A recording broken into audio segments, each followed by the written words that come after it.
High command ಒಂದು ರೀತಿಯಲ್ಲಿ ಕಸರತ್ತನ್ನ ನಡೆಸ್ತಾ ಇದ್ದಾರೆ. ಆದರೂ ಕೂಡ ಸಭೆ ಮೇಲೆ ಸಭೆ ಮಾಡಿದ್ರು ಕೂಡ ಸಭೆ ವಿಫಲ ಆಗ್ತಾ ಇದೆ. ಹೀಗಾಗಿ ಹೈಕಮಾಂಡ್ ಸರಣಿ ಸಭೆಯನ್ನ ಮಾಡ್ತಾ ಇರೋದು. ಈಶ್ವರಪ್ಪ ಜೊತೆ ಸಂಧಾನ ಸಭೆ. ಹೈಕಮಾಂಡ್ ಸೂಚನೆ ಮೇರೆಗೆ ಈಶ್ವರಪ್ಪ ಮನೆಗೆ ಜೋಶಿ ಭೇಟಿ ಕೊಟ್ಟಿದ್ದಾರೆ. ಪ್ರಹ್ಲಾದ್ ಜೋಶಿ ಸಂಜೆ 5:15ಕ್ಕೆ ಭೇಟಿ ಕೊಡ್ತಾರೆ.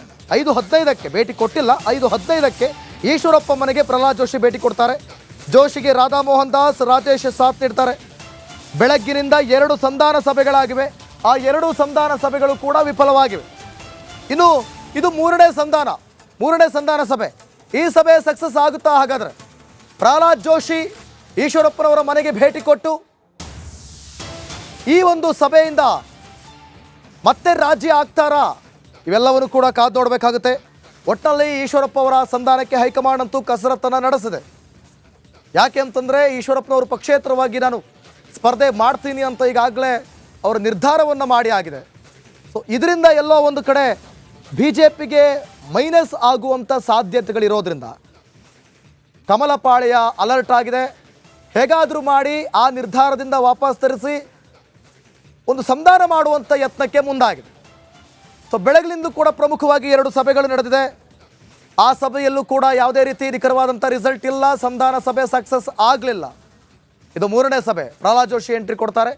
ಈ ಬಗ್ಗೆ ಮತ್ತಷ್ಟು ಮಾಹಿತಿಯನ್ನು ಕೊಡ್ತಾರೆ ನನ್ನ ಕೊಲೀಗ್ ನಾಗೇಂದ್ರ ಬಾಬು. ಡೆಸ್ಕ್ನಿಂದ ಲೈವ್ನಲ್ಲಿ ಜನ ಆಗ್ತಿದ್ದಾರೆ. ನಾಗೇಂದ್ರ ಬಾಬು, ಮೂರನೇ ಸಭೆ, ಸರಣಿ ಸಭೆಗಳಾಗ್ತಾ ಇರೋದು. ಈ ಮೂರನೇ ಸಭೆಯಲ್ಲಿ ಪ್ರಹ್ಲಾದ್ ಜೋಶಿ ಎಂಟ್ರಿ ಕೊಟ್ಟಿದ್ದಾರೆ. ಸಕ್ಸಸ್ ಆಗ್ಬೋದಾ?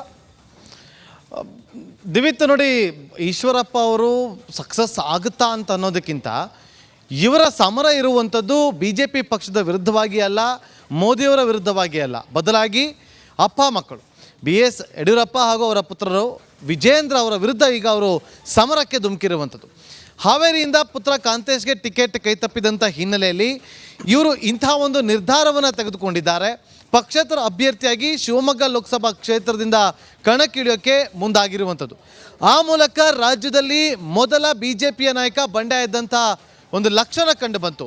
ಕೇವಲ ಅವರು ಮಾತ್ರ ಬಂಡಾಯ ಎದ್ದಿರೋದಲ್ಲ, ರಾಜ್ಯದಲ್ಲಿ ನೋವಿನಲ್ಲಿರುವಂಥ ಕಾರ್ಯಕರ್ತರ ಏನಿದ್ದಾರೆ ಅವರೆಲ್ಲರನ್ನು ಕೂಡ ಒಗ್ಗೂಡಿಸುವಂಥ ಕೆಲಸಗಳನ್ನು ಈಶ್ವರಪ್ಪ ಅವರು ಮಾಡ್ತೀನಿ ಅಂತ ಹೇಳಿದ್ದಾರೆ. ಆ ನೊಂದ ಕಾರ್ಯಕರ್ತರ ನಾಯಕತ್ವವನ್ನು ನಾನೇ ತೆಗೆದುಕೊಳ್ತೀನಿ ಅಂತೇಳಿ ಮೊನ್ನೆ ಘಂಟಾಘೋಷವಾಗಿ ಘೋಷಣೆಯನ್ನು ಮಾಡಿದರು. ಇದರಿಂದ ಎಲ್ಲೋ ಒಂದು ಕಡೆ ರಾಜ್ಯ BJPಯಲ್ಲಿ ತಳಮಳ ಸೃಷ್ಟಿ ಆದಂತೆ ಕಂಡು ಬಂದಂಥ ಬೆನ್ನಲ್ಲೇ ರಾಜ್ಯ BJP ನಾಯಕರು ವರಿಷ್ಠರ ಗಮನಕ್ಕೆ ತರುವಂಥ ಕೆಲಸವನ್ನು ಮಾಡಿದರು.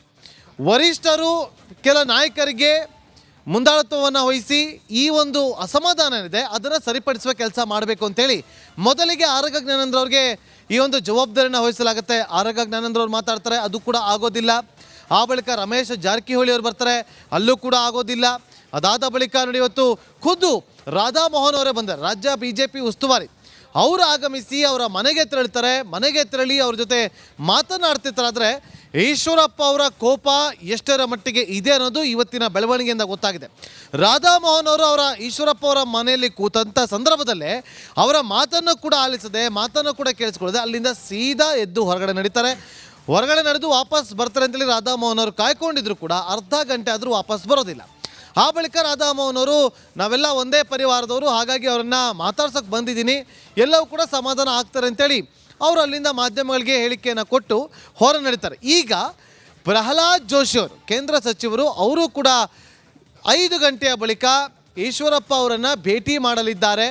ಆ ಮೂಲಕ ಅವರನ್ನು ಸಮಾಧಾನ ಪಡಿಸುವಂಥ ಕೆಲಸಕ್ಕೆ ಮುಂದಾಗ್ತಾರೆ ಅಂತ ಹೇಳಲಾಗ್ತಾ ಇದೆ.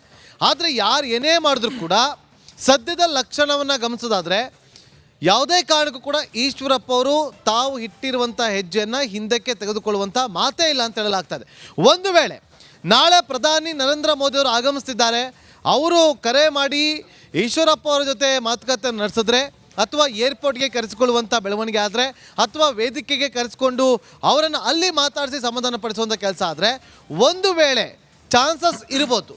ಆಗಲೂ ಆಗಲಿಲ್ಲ ಅಂತಂದರೆ ಬಹುತೇಕ ಶಿವಮೊಗ್ಗ ಲೋಕಸಭಾ ಕ್ಷೇತ್ರದಲ್ಲಿ ನೇರ ಹಣಾಹಣಿ ಯಾರಿಗಿರುತ್ತೆ ಅನ್ನೋದಾದರೆ ರಾಘವೇಂದ್ರ ಅವರು ಹಾಗೂ ಈಶ್ವರಪ್ಪ ಅವರಿಗೆ.